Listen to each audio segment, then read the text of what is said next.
Assalamu alaikum everyone. Hope you all are doing well.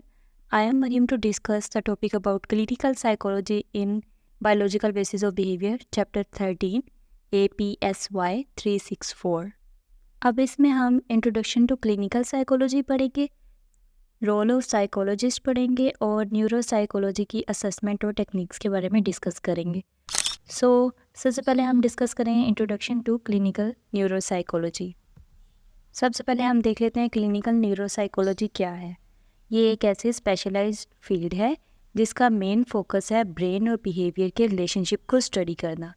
इसमें neuropsychologist जो होते हैं वो असेस करते हैं, आइडेंटिफाई करते हैं और ट्रीट करते हैं cognitive, emotional and behavioural problems को जो कि अराइज हो जाती हैं ब्रेन इंजरीज के दरमियान, डिजीज़ कोई आ जाती और या कोई भी डिसऑर्डर हो सकता है। तो इन सब को ट्रीट करने के लिए और आइडेंटिफाई करने के लिए न्यूरोसाइकोलॉजी स्टडी की जाती है।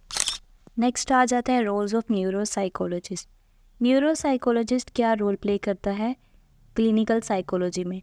Neuropsychologist play a crucial role in the assessment, यानी आइडेंटिफाई करने में, डायग्नोस करने में और ट्रीट करने में वेरियस कंडीशंस को। और ये कंडक्ट करते हैं ऐसी स्टडीज़, देन प्रोवाइड करते हैं एक्सपर्ट ओपिनियंस और डेवलप करते हैं इंडिविजुअल्स के ट्रीटमेंट प्लान्स को। Number 1, assessment. Assessment they assess cognitive abilities, emotional functioning and behaviour pattern to understand the impact of behavioural conditions. Means ये हमारे कोग्निटिव एबिलिटीज़ को, इमोशनल हमारी जो फंक्शनिंग परफॉर्म हो रही है उसको, जो हम लोग बिहेव कर रहे हैं उन सब पैटर्न्स को अंडरस्टैंड करता है जो कि हमारे ब्रेन में चल रहा है। Second one is diagnosis. Diagnosis mean to cure, to treat based on their assessment. और ये हेल्प करता है डायग्नोस करने में न्यूरोलॉजिकल एंड साइकोलॉजिकल डिसऑर्डर्स को, जिसमें डिमेंशिया आ जाता है। डिमेंशिया का मतलब होता है भूल जाने वाली बीमारी जिसमें मेमोरी लॉस हो जाती है। कुछ ट्रॉमेटिक ब्रेन इंजरीज आ जाती हैं एंड लर्निंग डिसएबिलिटीज़ आ जाती हैं, जिसमें स्पीच डिसऑर्डर्स वगैरह या वोकल कॉर्ड्स की ये सब आ जाते हैं उसके अंदर। Number 3, treatment. ट्रीटमेंट में क्या होता है, जो न्यूरोसाइकोलॉजिस्ट है वो प्रोवाइड करता है एक थेरेपी, रिहेबिलिटेशन एंड एजुकेट करता है पेशेंट को और उसकी फैमिली को, ताकि वो एड्रेस कर सके, जान सके कि कौन कौन से उनको चैलेंजेस फेस करने पड़े हैं, like cognitive, emotional and behavioural. Fourth one is consultation. They consult with other healthcare professionals such as physicians, therapists, and educators to provide expertise and guidance on brain-related issues. Means के consult कर दिया जाता है किसी और expert के पास ताकि वो आइडेंटिफाई कर सकें या उनको एक गाइडलाइन प्रोवाइड कर सकें ब्रेन रिलेटेड इंजरीज से या कोग्निटिव और इमोशनल और हम कह सकते हैं बिहेवियरल चैलेंजेस से। यानी जो ट्रीटमेंट हम प्रोवाइड कर रहे हैं उसी ट्रीटमेंट में अगर उनको कोई और चीज़ की हम कह सकते हैं कि ज़रूरत है तो हम उनको किसी और कंसल्टेंट के पास रेफ़र कर देते हैं। द नेक्स्ट आ जाता है न्यूरोसाइकोलॉजिकल असेसमेंट टेक्निक्स। अब न्यूरोसाइकोलॉजिस्ट कौन कौन सी ऐसी टेक्निक्स यूज़ करता है इन सब को रिकवर करने के लिए या मैनेज करने के लिए। तो सबसे पहले देख लेते हैं न्यूरोसाइकोलॉजिकल असेसमेंट क्या है। ये बहुत इंपॉर्टेंस रखता है अंडरस्टैंड करने में कि ब्रेन के अंदर कौन कौन से फंक्शनिंग परफॉर्म हो रहे हैं और आइडेंटिफाई करता है कोग्निटिव, इमोशनल और बिहेवियरल इम्पेयरमेंट्स को। अब न्यूरोसाइकोलॉजिकल असेसमेंट जो है वो आगे कैटेगराइज हुआ है डिफरेंट पार्ट्स में। पहला आ जाता है कोग्निटिव टेस्ट। कोग्निटिव से समझ आ रहा है कि जो हमारे माइंड से, मेमोरी से, अटेंशन से, लैंग्वेज से, एग्जीक्यूटिव फंक्शनिंग से और अदर कोग्निटिव एबिलिटीज़ जो हैं उन सब से रिलेटेड आ जाता है, उनको असेस करना, आइडेंटिफाई करना।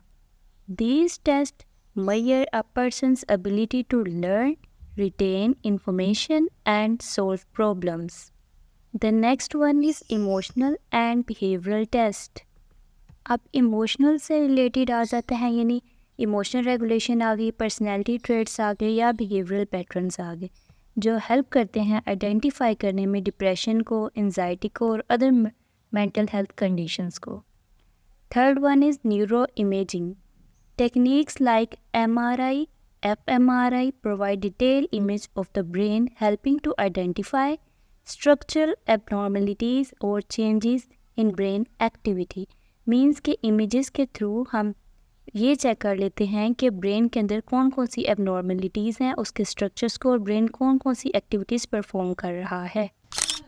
अब न्यूरोसाइकोलॉजिकल टेस्ट कौन कौन से होते हैं? ये स्टैंडर्डाइज टेस्ट होते हैं जो कि बिहेवियरल फंक्शंस को या मेजर करते हैं कोग्निटिव एबिलिटीज़ को। इसमें कौन कौन से टेस्ट आ जाते हैं? वेज टेस्ट आ जाता है जो मेजर करता है जनरल इंटेलेक्चुअल एबिलिटीज़ को।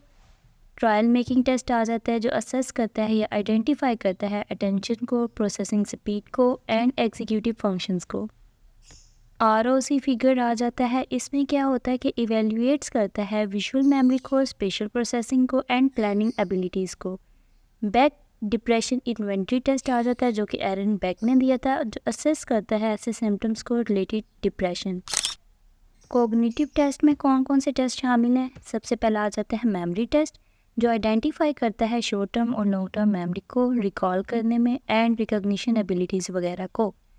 सेकंड आ जाता है अटेंशन टेस्ट। अटेंशन टेस्ट में क्या होता है कि अटेंशन टेस्ट में ये होता है कि जो एक इंडिविजुअल है वो किन किन चीज़ों पर फोकस कर पा रहा है और उसकी अटेंशन कहाँ कहाँ डाइवर्ट हुई हुई है।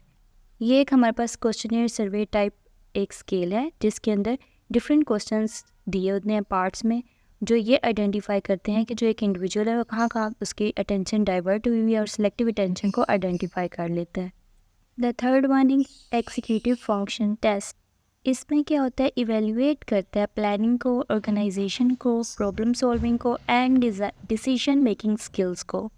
The fourth one is language test. Language test में क्या होता है? आइडेंटिफाई किया जाता है जो वर्बल फ्लुएंसी हो रही है, कॉम्प्रिहेंशन या कम्युनिकेशन में जितनी भी कोई भी प्रॉब्लम्स आ रही हैं, स्पीच में कोई प्रॉब्लम आ रही है, उसको इफेक्टिवली इतना एबल बना दिया जाता है कि वो कम्युनिकेट कर सके।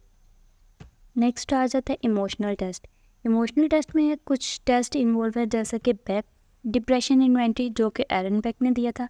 इस पे वो मेजर किया जाता है सिवेरिटी ऑफ डिप्रेशन को या डिप्रेसिव सिम्टम्स को। नेक्स्ट आ जाता है एंजाइटी इन्वेंटरी। ये भी बैक ने दिया था, इसमें एंजाइटी जो है उसको आइडेंटिफाई किया जाता है। नेक्स्ट आ जाता है MMPI। इसमें डिफरेंट पर्सनैलिटीज़ और साइकोलॉजिकल डिसऑर्डर्स को आइडेंटिफाई किया जाता है। नेक्स्ट आ जाता है थीमेटिक टैट टेस्ट। ये एक ऐसा प्रोजेक्ट है जो कि हमारे अनकॉन्शियस थॉट्स या फीलिंग्स को आइडेंटिफाई करता है थ्रू स्टोरी टेलिंग। तो ये थे कुछ न्यूरोलॉजिकल असेसमेंट टेक्निक्स जो कि यूज़ करता है एक साइकोलॉजिस्ट ताकि वो इंडिविजुअल के कोग्निटिव, इमोशनल और बिहेवियरल इम्पेयरमेंट को आइडेंटिफाई कर सके। नेक्स्ट आ जाता है रिहैबिलिटेशन एंड इंटरवेंशन स्ट्रेटजीज़। इसमें क्या होता है कि जो साइकोलॉजिस्ट है वो ऐसी स्ट्रेटजीज बना लेता है जिसका मेन पर्पस होता है कि इंडिविजुअल की कॉग्निटिव फंक्शनिंग को, इमोशनल वेलबींग को इम्प्रूव कर सके और जितनी भी ओवरऑल क्वालिटी ऑफ लाइफ है इंडिविजुअल्स की ब्रेन कंडीशंस में, उसको वेलबींग की तरफ मूव कर सके। फर्स्ट आ जाता है कॉग्निटिव ट्रेनिंग। कुछ एक्सरसाइज और एक्टिविटीज़ डिज़ाइन की जाती हैं ताकि वो इम्प्रूव कर सके अपनी कॉग्निटिव एबिलिटीज़ को, जैसे मेमोरी, अटेंशन और प्रॉब्लम सॉल्विंग वगैरह हो गया। नेक्स्ट आ जाता है बिहेवियरल थेरेपी। इसमें क्या होता है कि बिहेवियरल थेरेपी में ये होता है कि एक इंडिविजुअल को या यानी क्लाइंट को एक गाइडलाइन प्रोवाइड कर दी जाती है कि किस तरीके से उसने कोप करना है और कैसे कोपिंग स्ट्रेटजीज़ को अपनाना है for emotional and behavioural challenges को फेस करने के लिए। The last one is psycho education. इसमें इंफॉर्मेशन प्रोवाइड की जाती है और सपोर्ट किया जाता है पेशेंट को और उनकी फैमिलीज़ को about their conditions, treatment options and strategies for planning के बारे में। मींस कि जो उनकी फैमिली है पेशेंट की और पेशेंट दोनों को उसको जो इंजरी या कोई भी डैमेज हुआ हुआ है ब्रेन को, उसके बारे में आगाही दी जाती है ताकि वो किस तरीके से उसको ट्रीट किया जा सकता है और कैसी कोपिंग टेक्निक्स जो है वो यूज़ करके उसको मैनेज किया जा सकता है। फिर लास्ट हमारे पास आ जाता है ethical considerations in clinical neuropsychology. इसमें क्या होता है कि एक गाइडलाइन प्रोवाइड की जाती है क्लिनिकल न्यूरोसाइकोलॉजिस्ट को, जो इंश्योर करता है कि पेशेंट को किस तरीके से रिसीव करना है, कॉम्पिटेंट यानी उनके नॉलेज को किस तरीके से गेन करना है, कैसे कॉम्पेंशनेट करना है और कैसे रिस्पेक्ट दी जानी है उन्हें। जैसा कि हम लोग देख लेते हैं कॉन्फिडेंशियलिटी के बारे में। यानी कॉन्फिडेंशियलिटी का मीन क्या है कि जो पेशेंट है उसकी प्राइवेसी को, उसकी कॉन्फिडेंशियलिटी को, उसकी इम्पोर्टेंस को मेंटेन रखना ऐसी इंफॉर्मेशन या ऐसा डाटा जो कि वो प्रोवाइड कर रहा है एक ट्रस्ट करके यानी न्यूरो साइकोलॉजिस्ट पर, उसको मेंटेन रखना और उसको आगे शेयर ना करना। नेक्स्ट आ जाता है इंटेग्रिटी।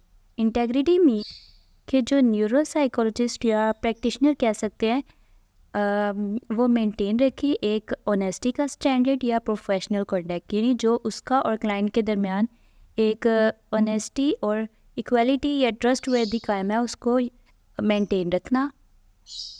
नेक्स्ट आ जाता है कॉम्पिटेंस। कॉम्पिटेंस में क्या होता है कि जो न्यूरो साइकोलॉजिस्ट है एक बेस्ट रिसर्च या लेटेस्ट टेक्निक जो है उसको देखते हुए उसके ऊपर एक बेस्ट प्रैक्टिस करता है उस अपनी फील्ड को देखते हुए। मीन्स के न्यूरो साइकोलॉजिस्ट जो है वो क्लाइंट को गाइड करता है कि कौन कौन सी टेक्निक्स उसके लिए बेस्ट हैं जो कि उसके ऊपर अप्लाई की जा रही हैं। The last and the fourth one is justice. It means कि जो साइकोलॉजिस्ट है, न्यूरो साइकोलॉजिस्ट है, वो एक इक्विटेबल या एक्सेसिबल सर्विस प्रोवाइड करे ऑल इंडिविजुअल्स को, उसके बैकग्राउंड्स को या उसके सर्कमस्टांसिस को देखकर। मीन्स के जो क्लाइंट है उसकी age, gender, sexuality, origin, religious, ये सब चीज़ें बिल्कुल भी इंटरफेयर नहीं करनी चाहिए। उन सब के साथ एक ट्रस्टवर्दी और जस्टिस का रिलेशन कायम रखना चाहिए। सो ये थे कुछ एथिकल कंसिड्रेशन जो कि APA फॉर्मेट के अकॉर्डिंग प्रोवाइड किए गए हैं। सो यहाँ पर एंड करते हैं आज का लेक्चर। होपफुली कि आपको समझ आया होगा आज का लेक्चर। फिर भी अगर किसी किस्म की कोई भी कन्फ्यूजन हो आप कमेंट सेक्शन में ज़रूर पूछिएगा, और ऐसी और related to your course videos देखने के लिए मेरे चैनल को सब्सक्राइब करें। तो मिलते हैं नेक्स्ट वीडियो के साथ। अल्लाह हाफिज़।